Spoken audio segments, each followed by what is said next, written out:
Hello, ഞാൻ ഇന്ന് ചെയ്യാൻ പോകുന്നത് നേന്ത്രപ്പഴം വെച്ചിട്ടുള്ളൊരു ഷേക്കാണ്. ചൂടുകാലത്തൊക്കെ കുടിക്കാൻ പറ്റുന്ന നല്ലൊരു ഷേക്കാണിത്.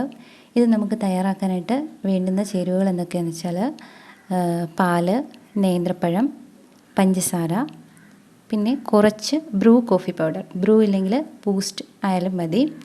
അപ്പോൾ ഇനി ഇത് നമുക്ക് എങ്ങനെ തയ്യാറാക്കാമെന്ന് നോക്കാം. ആദ്യം 1 ടീസ്പൂൺ ബ്രൂ പൗഡർ എടുക്കുക. ബ്രൂ ഇല്ലെങ്കിൽ ബൂസ്റ്റായാലും മതി. അതിലേക്ക് കുറച്ച് ചൂടുവെള്ളം ഒഴിച്ച് ആ കോഫി പൗഡർ ഒന്ന് കലക്കി മാറ്റി വെക്കുക. അതിനുശേഷം ഒരു നേന്ത്രപ്പഴം എടുക്കുക. ഞാൻ ഇപ്പോൾ എടുത്തേക്കുന്നത് ഒരു വലിയ നേന്ത്രപ്പഴം തന്നെയാണ്. ഇപ്പം ചെറുതാണെന്നുണ്ടെങ്കിൽ 1.5 എടുക്കുക. അതെന്നിട്ട് മിക്സിയിൽ നമുക്ക് അടിക്കാൻ പാകത്തിന് ചെറിയ കഷ്ണങ്ങളാക്കി ഒന്ന് മാറ്റി നുറുക്കിയിടുക.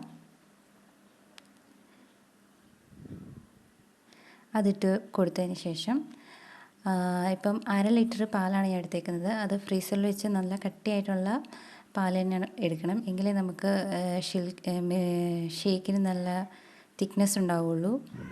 അപ്പം 1/2 ലിറ്റർ പാലിന് ഒരു നേന്ത്രപ്പഴവും ആണ് എടുത്തേക്കുന്നത്.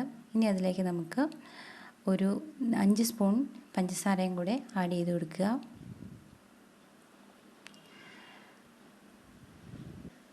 പഞ്ചസാര ആഡ് ചെയ്തതിന് ശേഷം നമ്മൾ നേരത്തെ എടുത്ത് വെച്ചിരുന്ന ബ്രൂവും കൂടെ ചേർത്ത് കൊടുക്കുക.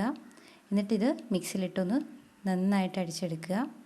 അതിനുശേഷം നമുക്ക് ഗ്ലാസ്സിലൊഴിച്ച് സെർവ് ചെയ്യാവുന്നതാണ്. ചൂട് കാലത്തൊക്കെ കുടിക്കാൻ പറ്റുന്ന നല്ലൊരു ഷേക്കാണിത്. ഒരു നല്ല ടേസ്റ്റും ഉണ്ട്. എല്ലാവരും ഒന്ന് ട്രൈ ചെയ്ത് നോക്കുക. ട്രൈ ചെയ്തതിന് ശേഷം നിങ്ങളുടെ അഭിപ്രായങ്ങൾ കമൻറ്റ് ബോക്സിലിടുക. കൂട്ടുകാരിലേക്കും എത്തിക്കുക, ഷെയർ ചെയ്യുക. എൻ്റെ ചാനൽ സബ്സ്ക്രൈബ് ചെയ്തിട്ടില്ല എന്നുണ്ടെങ്കിൽ ഒന്ന് സബ്സ്ക്രൈബ് ചെയ്തേക്കുക.